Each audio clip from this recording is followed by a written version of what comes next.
اعوذ باللہ من الشیطان الرجیم بسم اللہ الرحمن الرحیم۔ معلوم کریں کہ دوستو السلام علیکم ورحمۃ اللہ وبرکاتہ۔ علماء کرام کے حلقوں میں اس وقت 3 احادیث زیر بحث ہیں۔ ماہرین فلکیات ان احادیث کو کرونا سے منسلک کر رہے ہیں۔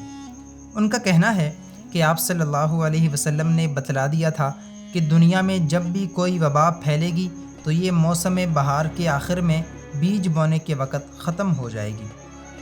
ان احادیث کا تعلق علم فلکیات سے ہے۔ اگر ان احادیث کو مستند مان لیا جائے اور علم فلکیات کی صحت کو تسلیم کیا جائے تو یہ کہنا ہرگز صحیح ہوگا کہ کرونا انشاءاللہ 18 مئی کو ختم ہو جائے گا اور جون میں اس کا کوئی نہ کوئی مستقل حل بھی نکل آئے گا یا یہ وبا قدرتی طور پر ختم ہو جائے گی۔ معلوم کریں کہ دوستو آئیے پہلے ہم یہ احادیث دیکھتے ہیں اور ان میں چھپے فلکیات کے نقطوں کو سمجھتے ہیں۔ لیکن اس طرف جانے سے پہلے آپ یہ جان لیں کہ ہم علم نجوم کی بات نہیں کر رہے۔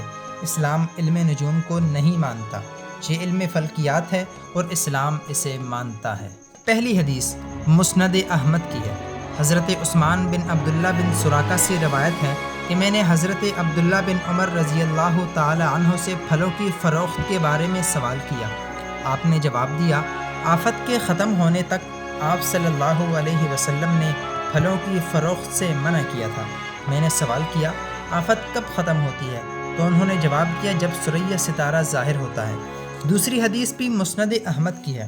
حضرت ابو ہریرہ رضی اللہ تعالی عنہ سے روایت ہے، آپ صلی اللہ علیہ وسلم نے فرمایا، جب صبح کے وقت ثریا ستارہ طلوع ہوتا ہے اور اس وقت جو قوم جس بیماری میں مبتلا ہوتی ہے وہ بیماری یا تو بالکل ختم ہو جاتی ہے یا اس میں کمی آ جاتی ہے۔ تیسری حدیث بھی مسند احمد کی ہے۔ آپ صلی اللہ علیہ وسلم نے فرمایا، جب ثریا ستارہ صبح کے وقت طلوع ہوتا ہے تو آفت ختم کر دی جاتی ہے۔ ہم پہلے ثریا ستارے کی طرف آتے ہیں۔ انگریزی میں ثریا کو پلیڈیز کہا جاتا ہے۔ یہ ستاروں کا جھرمٹ ہوتا ہے۔ عرب اسے پروین یا خوشہ پروین بھی کہتے ہیں۔ یہ ستارے عرب علاقوں میں بہار کے موسم میں نظر آتے ہیں۔ میکسیکو میں آج بھی لوگ ثریا دیکھنے کے بعد کاشتکاری شروع کرتے ہیں۔ گویا نبی صلی اللہ علیہ وسلم کا فرمان تھا، آسمان پر جب یہ ثریا دکھائی دینے لگے تو زمین پر پھیلی وباؤں کا خاتمہ شروع ہو جاتا ہے۔ لیکن میں پھر عرض کر دوں، ثریا کا تعلق علم نجوم سے نہیں ہے، علم فلکیات سے ہے۔ ماہرین علم نجوم اسے مانتے ہی نہیں اور ثریا صرف موسم کی تبدیلی کا اشارہ کرتا ہے۔ اب سوال یہ ہے کہ موجودہ حالات میں ثریا کب نظر آئے گا؟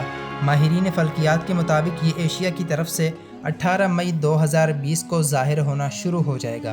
گویا 18 مئی کے بعد کورونا میں کمی آنا شروع ہو جائے گی۔ اب سوال یہ ہے کہ کیا ہم ثریا کو سائنسی طور پر مان سکتے ہیں؟ پہلی بات، علم فلکیات خالص سائنس ہے۔ ثریا ستارہ اس سائنس کا ایک حصہ ہے۔ ثریا جوں ہی دکھائی دیتا ہے، زمین کے وائرس اور بیکٹیریا مرنا شروع ہو جاتے ہیں اور یہ کھیتی باڑی کے قابل ہو جاتی ہے۔ ماضی میں طاعون بھی مئی اور جون میں ختم ہونا شروع ہوا تھا اور یہ ثریا کے ظہور کے ساتھ ساتھ دنیا سے غائب ہو گیا تھا۔ لہٰذا انشاءاللہ مئی کے آخر میں کرونا کا خاتمہ شروع ہو جائے گا۔ باقی اللہ بہتر جاننے والا ہے۔